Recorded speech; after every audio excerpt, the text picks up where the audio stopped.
अस्सलाम वालेकुम दोस्तों। अॼो की न लेक्चर में असां सिखूं था त जेकॾहिं वर्ड प्रॉब्लम्स मिलियल हुजनि अलजेब्रा जा त हुन जी इक्वेशन कीअं ठाहिजे। मिसाल there are 12 packets of crisps in a big pack.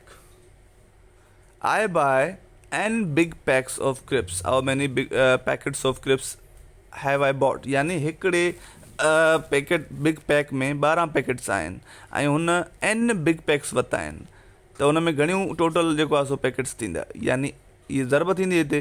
मिसाल हिकिड़ो तव्हां वटि मिसाल हिकु तव्हां था वठो हिकिड़ो पैकेट जंहिंमें 12 पैकेट्स आहिनि हिकिड़े क्रिप्स में। कंहिं बि शइ जा 12 पैकेट्स आहिनि, तव्हां उहे 2 वरिता त ज़ाहिर हुन में 24 पैकेट थींदा, 3 वरिता हुन में 36 थींदा। इहा कीअं थी ख़बर पई? इहा ज़रब थी थिए, ज़ाहिर सी ॻाल्हि आहे। यानी 12 त हुन में आहिनि, ठीकु आहे, ऐं अॻियां हुन में n ज़रब कंदासीं। पाण n जो मर्ज़ी आहे त n जो वैल्यू हिकिड़ो क्रिप्स वठे, 2 वठे, 3 वठे, यानी हिन में ज़रब थींदी। ठीकु आहे दोस्तो। ॿियो आहे देयर आर टी पेंसिल्स इन अ पैकेट। हिकिड़े पैक में टी पेंसिलूं आहिनि, अलाए केतिरियूं आहिनि पर टी आहिनि। ओड़ा 4 पैकेट हुन वरिता आहिनि त ज़ाहिर आहे हिते बि ज़रब थींदी 4 टी। ठीकु आहे, 4 टी थींदो हिन जो जवाबु। माने जाइ ते लिखां 4 टी। ठीकु आहे दोस्तो। टियों आहे I have 6 pencils. I have 6 pencils 6 pens sorry. A friend give me an more pen. हुन वटि 6 पेंसिलूं आहिनि पर मूंखे दोस्त एन पेनूं ॿियूं बि ॾिनियूं आहिनि। त मूंखे हाणे घणियूं थी वियूं? यानी अॻु में मूं वटि घणियूं हुयूं पेनूं? 6। हाणे मूंखे दोस्त घणियूं ॾिनियूं आहिनि? एन। इहो जोड़ थींदो न। मिसाल हिकिड़ी ॾींदी त एन जी जाइ ते 1 लिखंदा थी वेंदियूं 7, ॿ ॾींदियूं एन जी जाइ ते 2 लिखंदा थी वेंदियूं 8। अहिड़े हिसाब सां मिसाल हिकिड़ो हाणे हिकिड़ो bag, a bag of apples contain 6 apples. हिकिड़े बैग में 6 एपल आहिनि। I buy W bags of pencil. हाणे मां W बैग्स वरिता आहिनि, ज़ाहिर आहे हाणे मूंखे हिते ज़रब करणी पवंदी। हिकिड़े बैग में 6 त W में घणा? 6 W। ठीकु आहे, अहिड़े हिसाब सां। हाणे असांजो ॿियो क्वेश्चन आहे पंजों। त पंजों क्वेश्चन कीअं आहे, हिनखे थोरो मां कटियां जी। पंजों क्वेश्चन आहे I have a box of D chocolates. I eat 7 of them. How many chocolates are left. जॾहिं बि ही लफ़्ज़ अचे न लेफ्ट जो, हिन मक़सदु आहे हिते माइनस थींदी।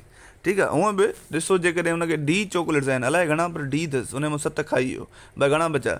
बाबा हुनखे D चॉकलेट्स टोटल हुया, उन मां हुन 7 खाधा, यानी माइनस कया अथई न। हुनखे 7 मिलिया न आहिनि, मिलनि सां त जोड़ कयूं आहे, माइनस कया अथई। ठीकु आहे, माना खाधा अथई। त हाणे घणा बचा?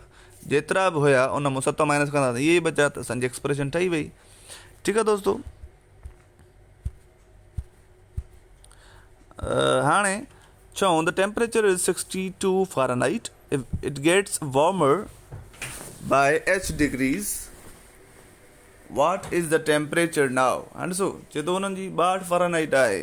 हाणे हुन में गर्मी माना अञा वधी आहे। त जॾहिं गर्मी वधंदी आहे दोस्तो, हूअं त हुननि जो 62 Fahrenheit आहे। ठीकु आहे। हाणे तव्हां मूंखे ॿुधायो, जॾहिं गर्मी वधंदी त टेम्परेचर वधंदो न या खुटंदो? यानी अगरि वधे थो ऐं जॾहिं बाहि आहे यानी H।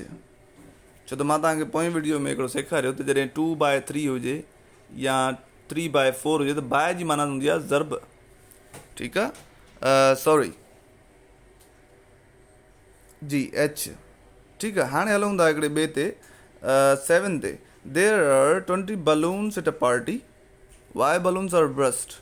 यानी बलून्स लेफ्ट, वरी लेफ्ट आहे यानी माइनस थींदी। यानी टोटल हुन में 20 हुया पार्टी में, हुन मां वाए फाटी पिया, भई घणा बचा। हे कुझु हेठि आहिनि दोस्तो, इहे तव्हां पाण करे वेंदो इंशाल्लाह। वीडियो तमामु लंबो न थी वञे, हिन करे मां वीडियो खे कटियां थो। ठीकु आहे दोस्तो। उमेदु आहे मूंखे लेक्चर पसंदि आयो हूंदो।